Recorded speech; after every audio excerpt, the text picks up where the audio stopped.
Hey, how's it going, everybody? BurntBrian here, and I want to share some munchies with you all, but first...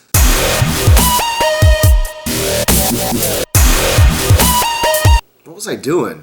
Oh yeah, let's start the show.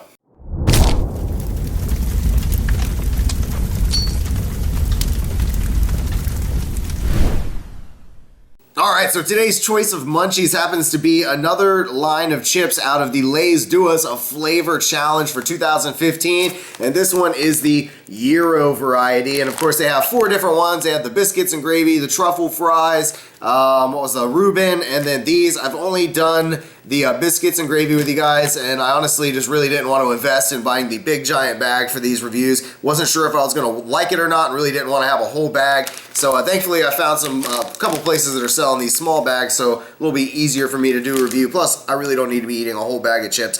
But anyway, I kind of been looking forward to trying this. If you don't know, again, Lay's has been doing this thing where they kind of ask people to come up with their own variety, their own, what they would like to see for a flavor of potato chips, and they submit it, and then finalists are chosen and all that. And so this is one of the finalist decisions, the Greektown Gyro. These are kettle cooked chips. I do tend to like kettle cooked chips. They're just crispier, tastier.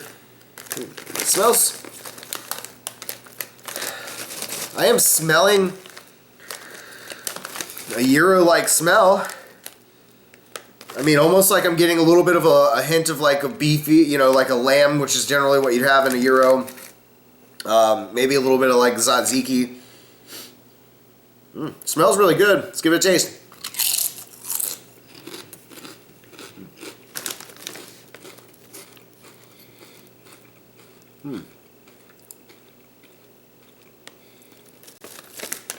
Interesting. It's got a nice crisp crunch like you'd expect from some kettle cooked chips. I don't know.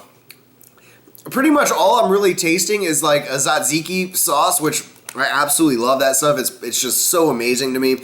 And then like a little bit of like a pita kind of flavor. So not really getting like a whole Gyro kind of flavor, but I mean, it really is hard to take, you know, something like this, like a potato chip, and combine lamb, onions, you know, lettuce, tzatziki sauce, pita, combine all these flavors and make it taste like you're biting into a real Gyro. But, you know, I mean, I give them, you know, an A for effort. I mean, it is a pretty interesting tasting chip.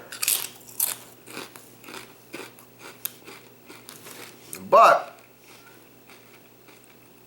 having said that, now after having the second one, I mean, it was like straight up cucumber kind of flavor with the pita bread and all. Really not one of my favorites. I like the idea that they're doing this with all of their, you know, chips, giving people a chance to kind of submit flavors that they would like. And I've tried some really cool different flavored ones, but to me, this one really isn't all that great. It's definitely not going to be one that I'll buy again, and I'm glad that I was able to get it in this little bag, because I'm probably, it's going to be hard for me to eat all of these. It's just, to me, got a really greasy, like, I like Cape Cod chips. They make really good ones that aren't really at all greasy. They're just good, crisp tasting chips. With these, that's what I'm getting, is a whole lot of grease and just over seasoning. Just really, it's really, I don't know. It's not all that great.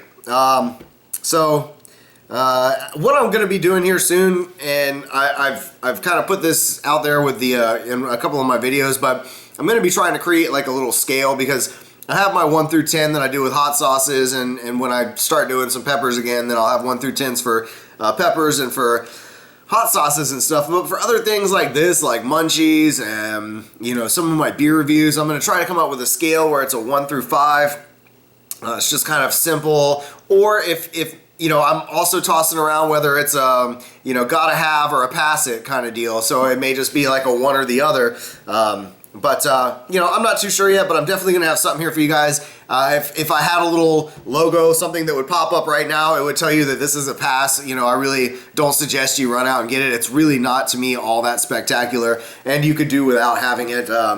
You're really not missing a whole lot. But anyway, I hope you guys enjoyed the video. Don't forget to follow me on all the social networking sites from Instagram, Google+, Twitter, Facebook. If you play video games, you can join me on the Steam network. And if you're a connoisseur of fine craft beers, you can join me on UNTAPPED, and we can share our journeys through the craft beer world together. But anyway, again, please be sure to hit that like button if you haven't already. Subscribe, share with your friends. That's how more people can find me and can watch my videos. And, you know, normally I try to keep these relatively short. I'm not sure how long this is running because my stupid camera doesn't have a little timer. So maybe I got to set up a little timer so I can try to keep these short and sweet. But anyway, to all of you again, thanks for following along. And as always, stay toasty, my friends.